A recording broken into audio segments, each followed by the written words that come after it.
All right, get ready.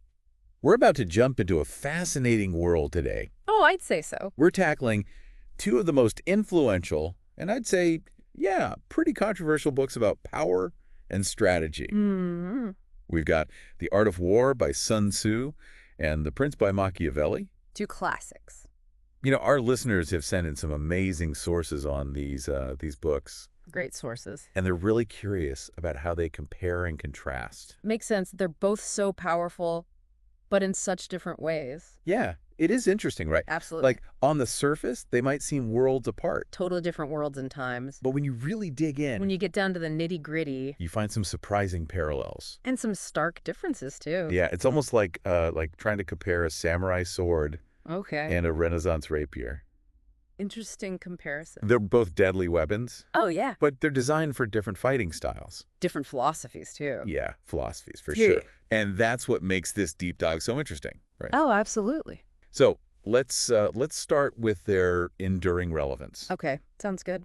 The Art of War, written, over 2,500 years ago? It's amazing. It's still studied by military leaders, Naturally. CEOs, Oh, yeah. even sports coaches. Makes you think, right? It really does. It really does. I mean, who would have thought ancient Chinese warfare would apply to boardrooms today? Or even personal relationships. You know, it's about more than just battles. That's the thing. It's about strategy, but it's also surprisingly humane. That's what's so interesting about Sun Tzu, I think. So it's not about crushing your enemies. No, It's yeah. more about outmaneuvering them. Right, making them realize fighting is pointless. A losing battle, right? Exactly. Now, the prince, well, it's centuries younger, Much younger. but it still stirs up a lot of debate.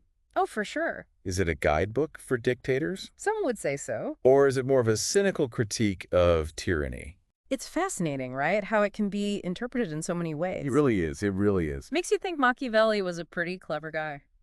I mean, some people see it as a dictator's handbook, Yeah. while others argue, well, he was actually exposing the flaws. Exposing the system. Yeah, Right. like holding up a mirror to the ruthlessness of power. Really makes you think. So before we get too deep into their philosophies, Okay. let's talk about the authors themselves for a second. Right, the mystery. The authorship debates. Always a good mystery. It adds another layer to these fascinating texts. For sure. So with Sun Tzu, Yeah. the big question is, did he even exist? Right, a ghost from the past. Or was it more of a compilation of military wisdom? Passed down through generations. Imagine like all these ancient Chinese strategists. Huddled around a campfire, Yeah. swapping stories. Refining their tactics. Yeah, exactly. A real think tank of the ancient world. It's fascinating to imagine. And then we've got Machiavelli writing The Prince after getting kicked out of Florence.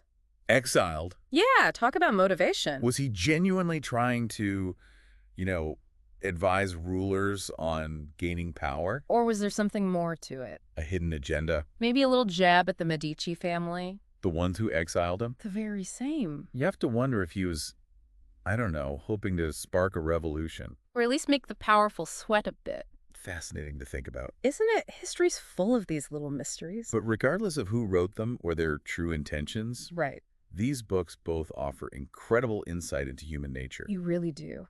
Leadership, strategy, Timeless stuff. absolutely timeless. And one of the most striking similarities Okay. is their emphasis on knowledge. Brian, knowledge is power. Right, but not just any knowledge. What kind then? They both stress the importance of really understanding yourself. Self-awareness, Exactly. Knowing your strengths, your weaknesses. but also understanding your opponent Oh, absolutely. Knowing their game inside and out. and the battlefield, right? Like context, the environment, everything. It's like they're both saying, know the game before you play it. Exactly. So in The Art of War, Sun Tzu really emphasizes understanding the terrain, Right. the weather. Even the psychology of the enemy. It's like he believes a skilled general can use everything to their advantage. Everything is a weapon. So it's not just about brute force. No. It's about using your intellect. Right.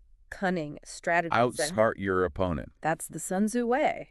And then Machiavelli in The I Prince, know. he emphasizes understanding the political landscape, Right. Who's who, what they want. the motivations, the desires of the people you rule. It's all connected. It sounds like they both believe knowledge is power, but Strategic knowledge yeah, knowing the right things at the right time. and knowing how to use it. So what are some of the key differences in their approaches? Now we're getting to the heart of it. We've talked about the similarities, but where do their philosophies really diverge? Well, one of the biggest differences has to do with their views on morality. Virality. Yeah, and the use of deception. Okay, this is getting interesting. So Sun Tzu, while advocating strategic thinking, he also emphasizes minimizing harm, Okay. winning, but with the least bloodshed possible. It sounds almost counterintuitive for a book about war. It does, doesn't it? Like he's saying winning is important, but not at any cost. Exactly. His focus is on outmaneuvering, Right. ideally without even having to fight. Machiavelli, on the other hand, Machiavelli. he's much more pragmatic. You could say that. He argues that a prince has to be willing to use force Oh, yes. and deception. To secure his power. That's where his famous lion and fox analogy comes in. Oh, right. The lion being strength, the fox being cunning. The prince needs to be both. So he's got to be fierce Yes. and cunning, Absolutely. able to inspire fear and respect. But also outwit his opponents. Through clever maneuvering. And maybe a little manipulation. So it's almost like Sun Tzu is advocating for a more idealistic form of leadership. In a way, yeah. While Machiavelli is presenting a more realistic Yeah, and maybe a bit cynical. view of how power actually works. That's a great way to put it. Yeah. Yeah, and that contrast is what makes the comparison so fascinating. Two different approaches to power, Both effective, but in such different ways. reflecting different values, beliefs about human nature. Exactly. It's like they're offering us two paths to success, Two roads. each with its own risks and rewards. And that's a great place to pause Okay. before we dive into the next part of our deep dive. Sounds good to me. We'll explore these approaches in more detail with some specific examples. Looking forward to it. And we'll see how these ancient ideas might apply to us today. All right. Stay tuned, everyone. We'll be back. Welcome back to our deep dive. Comparing Sun Tzu's The Art of War and Machiavelli's The Prince. We've been talking about these two master strategists Two giants in the world of strategy. and how their wisdom still applies today. Timeless, really. It really is. And one of the things that's come up again and again is this idea that whether you're talking about a battlefield or a boardroom, Right. leadership requires understanding strategy, Sure. but also understanding human nature. Right. How people behave. Exactly. How they respond to power, how leaders can leverage that. And that's where these books really come in, right? Oh, absolutely. They offer these incredibly insightful observations About how people tick, how they work. how they respond to power and how those in power can use that. Yeah, fascinating stuff. So let's dig a little deeper into some of the strategies they talk about, Right, sounds good. starting with Sun Tzu's idea of winning without fighting. A classic. It's an idea that I think it appeals to a lot of us It makes sense. who wants conflict if you can avoid it. Right. Nobody wants to fight if they don't have to. It's about achieving your objectives with the least amount of conflict. And that's what Sun Tzu emphasizes. Diplomacy, intelligence, positioning. So you're saying victory can be achieved before any blows are even struck, In many cases, yes. like setting up the chessboard. Exactly. So you've already checkmated your opponent before they've even moved. And that idea of thinking ahead of preparation, we see that in Machiavelli, too. Oh, yeah. Oh, yeah. He stresses planning, anticipating problems, building a solid foundation. So they both agree on that, being proactive, anticipating threats and opportunities, Absolutely. and adapting. Right. Oh, absolutely. But there's a difference in how they approach adaptability. Okay. I'm curious, how so? Well, Sun Tzu advocates for flexibility, like water, Okay. adapting to any container. Going with the flow, Machiavelli, though, he's all about decisiveness, control. like a rock. Exactly, firm and steady. The Sun Tzu's more about using the enemy's energy against them. Right, turning their strengths into weaknesses. Well, Machiavelli, he wants to project this image of strength and unwavering control. It's a different approach, but both effective. It's fascinating, right? It is. These different leadership styles, Yeah. both working, but coming from different places, Different philosophies. about power and how to use it. That's what makes the comparison so interesting, right? It really does make you think. It forces us to think about what kind of leader we want to be. What strategies we want to use in our own lives. Exactly. We've talked a lot about strategy, but one thing that really struck me about The Art of War Yeah. was the emphasis on psychological warfare. Oh, absolutely. It's not just about physical dominance. No. It's about breaking the enemy's will to fight, Sowing doubt, creating confusion. demoralizing them. So you're winning the mental battle before the physical one even starts. Exactly. Sun Tzu understood that fear uncertainty. Those can be as powerful as any weapon. And this applies beyond the battlefield, right? Oh, absolutely. Think about a negotiation. Okay. Your opponent's fears, their insecurities, you use that, you highlight the risks, of not taking your deal. Right, or emphasize the benefits. It's a strategic game. Understanding psychology. People are driven by emotions as much as logic. And if you can tap into those emotions... You can achieve a lot without resorting to force. Powerful stuff. Sun Tzu was a brilliant mind. But, while Sun Tzu talks about psychology, Machiavelli is more focused on perception. Right. Machiavelli says it's not enough to just be virtuous. You have to look virtuous. Exactly. A positive public image is everything. Even if you're hiding something less admirable. That's the Machiavelli way. So it's not really about what you do, it's about how it looks. Well, he'd say in a world full of schemers, a leader can't be naive. Right, you got to play the game. Even if it means bending the rules a bit. So it's much more pragmatic, maybe even a little ruthless view of leadership. It is very different from Sun Tzu. So we have these two frameworks, right? Yeah. One focused on ethics and integrity. The Sun Tzu. And the other on getting results, even if you have to get your hands a little dirty. The Machiavelli way. And that's what makes this so thought-provoking. It really challenges us to think about our own values. About power, about leadership. And how we want to navigate the world. It's a choice, in a way. Right.